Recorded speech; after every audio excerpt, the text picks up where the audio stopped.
So 3 kids, 12 years of college tuition, 5 of them almost half done this year. That's how happy I am right now. Hi, this is Shalabh Garg, finance dad, 25-year veteran of Wall Street. I've had jobs at a bank, at a hedge fund. Currently, I run my own hedge fund. In today's episode, we will talk about college tuition, how to plan for it, how to pay for it, and once you're done paying for it, or once your kid is out of college, how to wean them off into adulthood slowly but surely, so they're not moving right back in as many of the millennials today do. All right, with that, right into it. If you're a young family, 1 or 2 or more kids, in our case we had 3 kids, the one program I would very strongly recommend to take advantage of is the 529 program. I'm sure you've heard of it. Every state in America offers it. The basic idea is that you open an account very much similar to a 401k.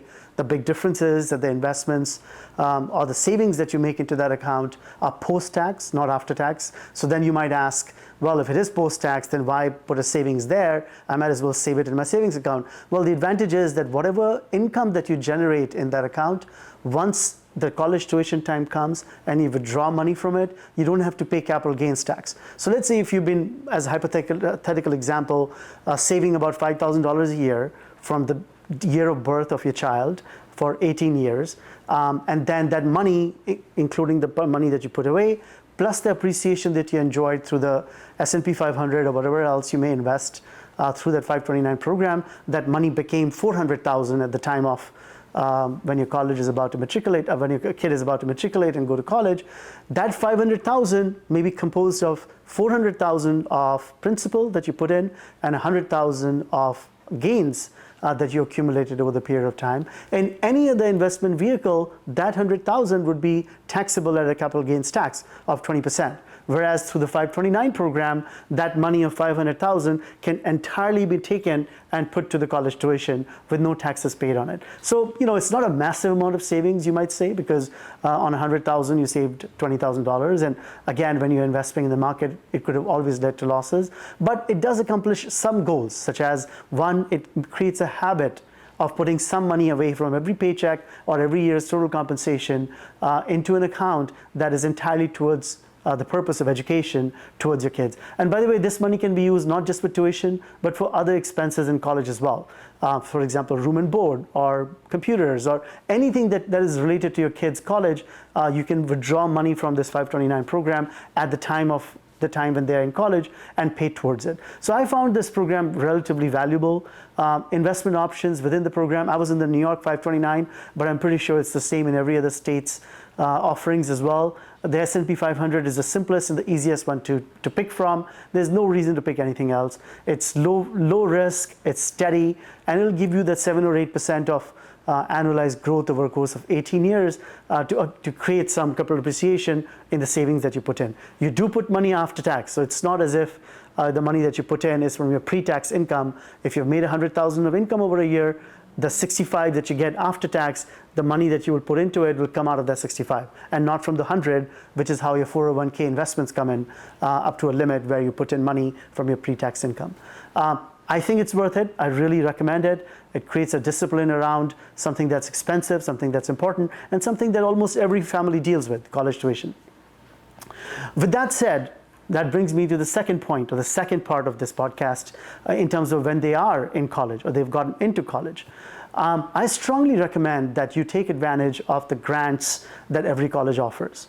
I know it may feel like you've saved all this money, you can just pay it off, the tuition, and why even try? But there are a lot of savings that you can accumulate from applying for financial aid, even if you don't need financial aid, because every college has, the statistics on this are there everywhere. Almost 3 out of 4 kids in every college take advantage of some form or the other of a scholarship. Now, I'm not talking about the merit-based scholarships. There's obviously merit-based scholarships, and if your child is a star in certain area athletically or intellectually or in a subject, that's a whole different matter. Take advantage of that merit-based scholarship. I'm talking about financial aid, pure and simple financial aid, taking advantage of the big endowments that these colleges have, a portion of which they offer as aid to parents. You may ask me, well, I'm not a need-based family. We have the income and we have the resources and we have the savings to pay for our kids' college. Great. I'm glad that you do, but that still should not stop you from making that choice, because if you can save that money, you can use that money and give it back to your kid for other things, for their travel, for their savings into the adulthood or whatever else. As an example, if you have two kids going to two different colleges or even the same college any common year, their college is almost required to give you a discount on tuition. After all, you're a family paying two colleges tuitions at the same time. No university will not be sympathetic to it and will offer you a certain amount of discount on it. And if not that, then there could be other things, such as there was a period of time in COVID. We don't have COVID right now, but families have been impacted through COVID. Our own was, I lost my job around COVID, that led to hardship.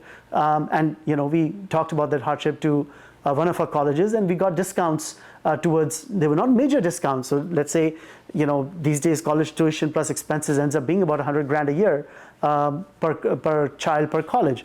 And even if you get $25,000 off of it, it's worth making that attempt. You have nothing to lose. The worst case is that the university says no, in which case you've been saving through the 529 program to pay for it. I strongly recommend to apply for it. Talk to the financial aid counselor and see what comes out of it. You will be surprised, as I was, as to how many avenues there are depending on the college. And I have dealt with Stanford and I've dealt with Cornell for my daughter and for my middle son. And in both universities' case, I found that there were many avenues to take advantage of some discounts off of the tuition or off of the total. There's an RA-ship, for example, one of the universities offered. My son was entrepreneurial enough to get that RA-ship in year one. You don't have to wait.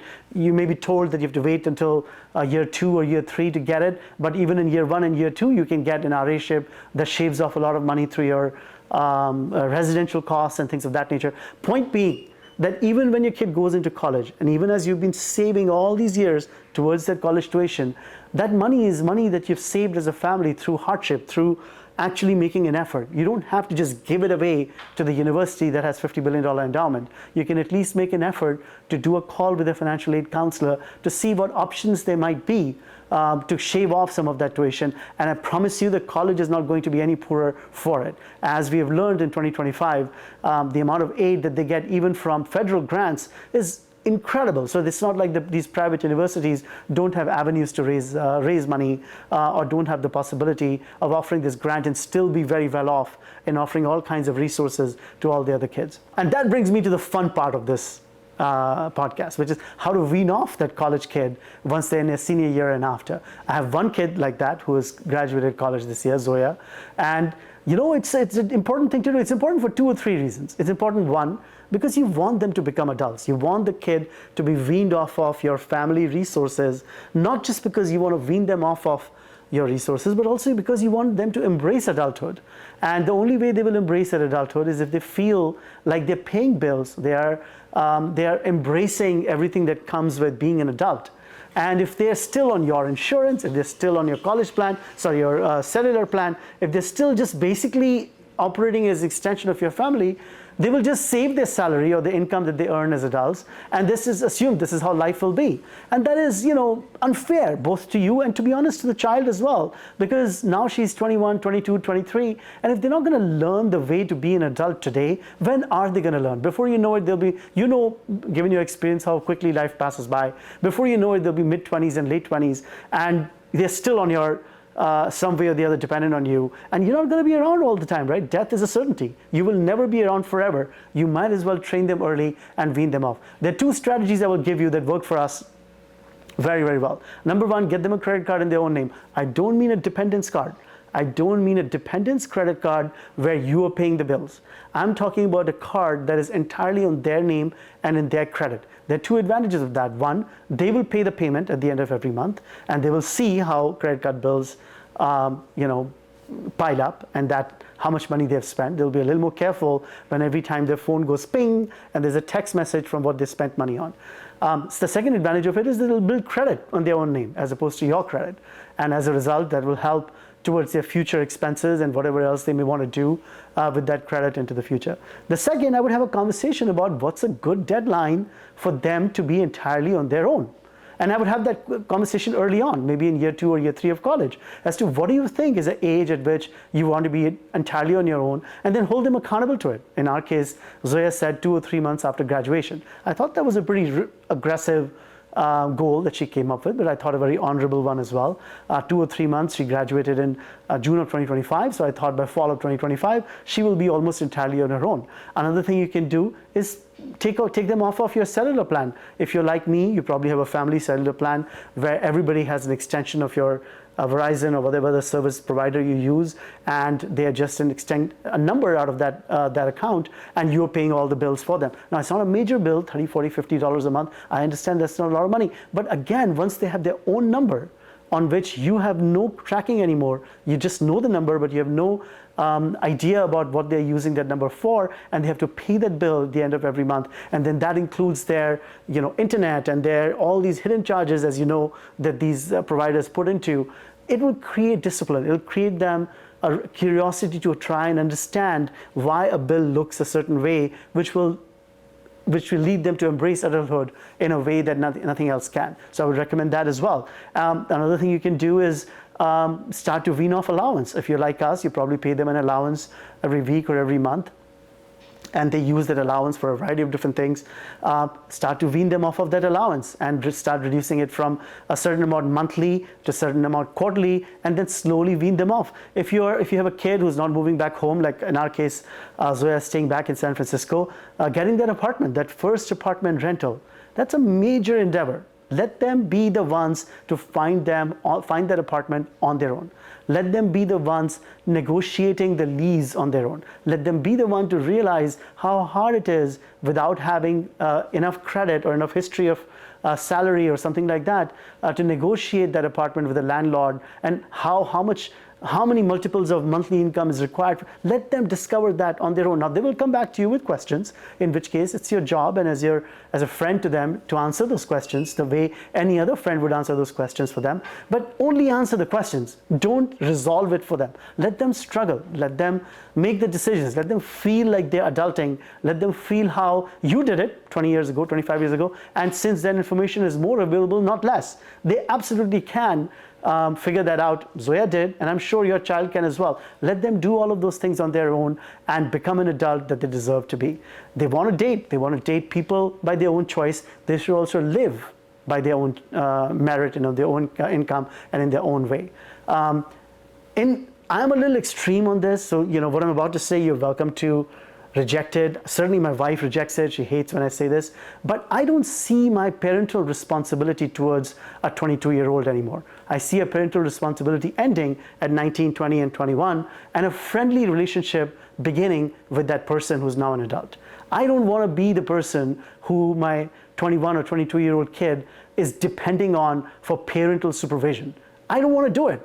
I have my supervision for myself. I want to live my life and enjoy it on my own. I want her to take over her own life and include me in moments of happiness and sadness like she would any other friend. Include me for guidance when she really needs that guidance, but not on a day-to-day basis as if I'm a controlling parent like I was controlling towards a 15-year-old. Like my wean is 13. To him, it's different. I am in charge of him as a child, in terms of his decisions, in terms of his health, in terms of his growing, and so on and so forth. With Zoya, I am not. She's a grown woman. I mean, she's like about to do a sales pitch early July on her own and teaching people how to sell. She's out there. She's ready for it. It's time to let her go. And I would recommend the same for all of you, to embrace your own career and focus on yourself, because as you go middle age and older, you will have your own struggles to deal with, middle life crisis notwithstanding, but all kinds of crises of one kind or the other. That's my podcast for today. Please like, comment, and subscribe. It helps me to grow my podcast. I offer a consulting advice on this topic or any other. Information is right below on the box.